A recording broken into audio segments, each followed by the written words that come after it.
ఉంటారనే ధైర్యంతో రెండు ముక్కలు చెప్పడానికి ప్రయత్నిస్తున్నాను. ఆయన ఈ చారిత్రక సందర్భంలో మీతో ఉండడం, ఈ 50 ఏళ్ల విద్యార్థి ఉద్యమ సందర్భంలో మీతో ఉండడం నాకెంతో గర్వకారణమైన సందర్భం అని తన మాటలు మొదలుపెట్టారు.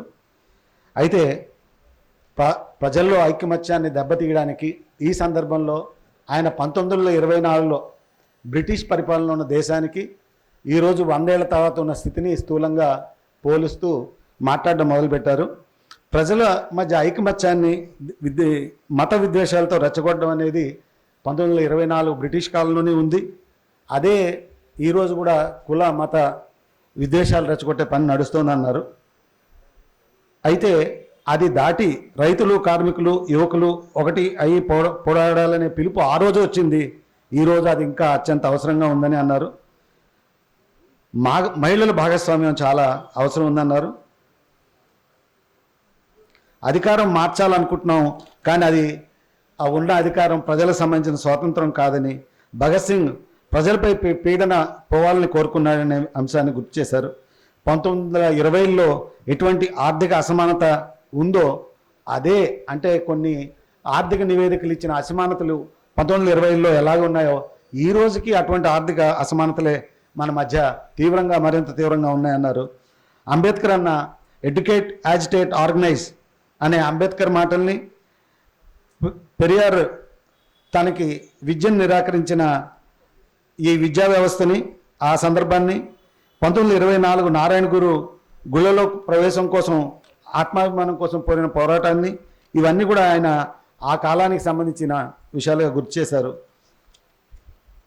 100 ఏళ్ల క్రితం చేసుకున్న సంకల్పాలు, ఆ తర్వాత 50 ఏళ్లకు వచ్చిన విద్యార్థి ఉద్యమం ఇదే విలువల్ని మరింత తీవ్రంగా ముందుకు తెచ్చాయి.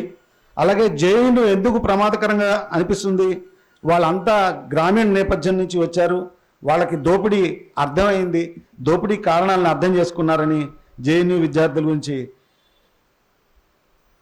చెప్పారు. అలాగే భగత్ సింగ్తో పాటు అదే పరంపరలో 19 ఏళ్ల కామ్రేడ్ ఉరిశిక్షకు గురైన కర్తార్ గురించి చెప్పారు. అయితే 1907 రైతుల ఉద్యమం నుంచి వాళ్ళు ఎడ్యుకేట్ అయ్యారు.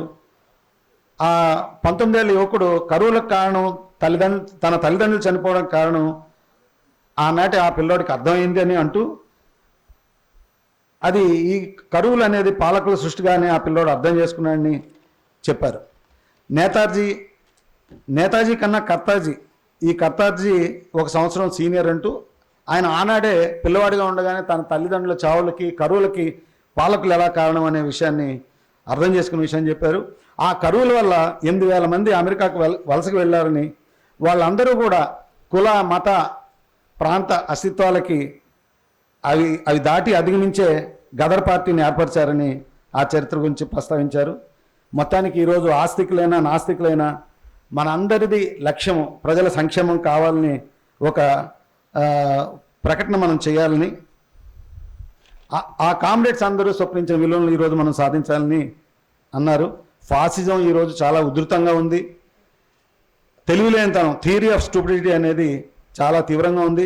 ఈరోజు ప్రజలు, పిల్లలతో సహా షేర్ మార్కెట్లో పిచ్చివాళ్ళు అయిపోతున్నారని, 10 రూపాయలు పెడితే 10 రూపాయలు వస్తాయనే ఒక జూదంలో కూరుకుపోతున్నారని, ఈ తెలివిలేనితనం అనేది చాలా విశృంఖలంగా ఉందని, ఆత్మాభిమానంతో నిల్చోవలసిన సందర్భంలో ఈరోజు మనం ఉన్నామని పాలకుల మూర్ఖత్వం గురించి కూడా ఈ సందర్భంగా చెప్తూ, అయితే వాళ్ళు విద్య ద్వారా మూర్ఖత్వాన్ని ప్రజల్లోకి తేవాలని చూస్తున్నారని, కానీ మనం సైన్సు, గణితం ఇవన్నీ చదివి విషయాలను అర్థం చేసుకోవడం, విమర్శనాత్మక దృష్టితో చూడడం చాలా అవసరమని, ఇదే సందర్భంలో వామపక్ష శక్తుల మధ్య ఐక్యత ఈరోజు అత్యంత అవసరమని, శ్రీలంక, లాటిన్ అమెరికాలో జరిగిన ప్రయత్నాల నుంచి కూడా మనం ఈ సంక్షోభ సందర్భంలో, ఈ తీవ్రమైన సంక్షోభ సందర్భంలో నేర్చుకోవాల్సిన అవసరం, గ్రహించాల్సిన అవసరం ఉందని చెప్పారు. మధ్యప్రదేశ్లో ఒక సందర్భంలో తన పక్కనే ఉన్న ఒక మినిస్టర్తో ఆయన ఒక ప్రశ్న వేశారు. ఓ పక్కన బేటీ లడ్కీ బచావ్ లడ్కీ పడావ్ అంటూనే లక్షలాది స్కూళ్లను మూసేస్తున్నారు, ఇదేంటి అసంగతమైన పని అనేది కూడా ఆయన ప్రశ్నించినట్టు చెప్పారు. భగత్ సింగ్ ఆ రోజే విద్యార్థి సంఘాల ఐక్యతను, వాళ్ళ సంఘంగా ఉండి పనిచేయడం అవసరాన్ని భగత్ సింగ్ ఆ రోజు గుర్తించాడని, అమరుల త్యాగాలను తలుచుకుంటున్నాం మనం. ముందుకు ఆలోచనలు ఎలా తీసుకెళ్ళాలి అనేది మన ముందున్న ప్రశ్న అని అన్నారు. చరిత్రను, సమాజాన్ని, ప్రజల స్థితిని ఆ రోజు వాళ్ళు చదువుకున్నారు. సమాజంలో ఉన్న సామ్రాజ్యవాద దోపిడీని ఆ రోజు అర్థం చేసుకున్నారు. అర్థం చేసుకుని వాళ్ళు సామ్రాజ్యవాదం నశించాలి, విప్లవం వర్ధిల్లాలనే నినాదం వాళ్ళు ఆ రోజు ఇచ్చారు. రైతులకు సామ్రాజ్యవాదుల దోపిడీ అర్థమైంది.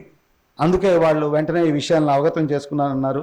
ఏ పోరాట సంప్రదాయం నుంచి మనం ఒకటయ్యామో దాని కొనసాగింపులో చరిత్రలో భాగంగా అర్థం చేసుకుని గత అనుభవాలను భవిష్యత్ తరాలకు అందించాల్సిన అవసరం ఉందని చెప్తూ ఇంక్లాబ్ జిందాబాద్, సామ్రాజ్యవాదం నశించాలి అనే స్లోగన్స్తో తన ఉపన్యాసాన్ని ముగించారు. Thank you.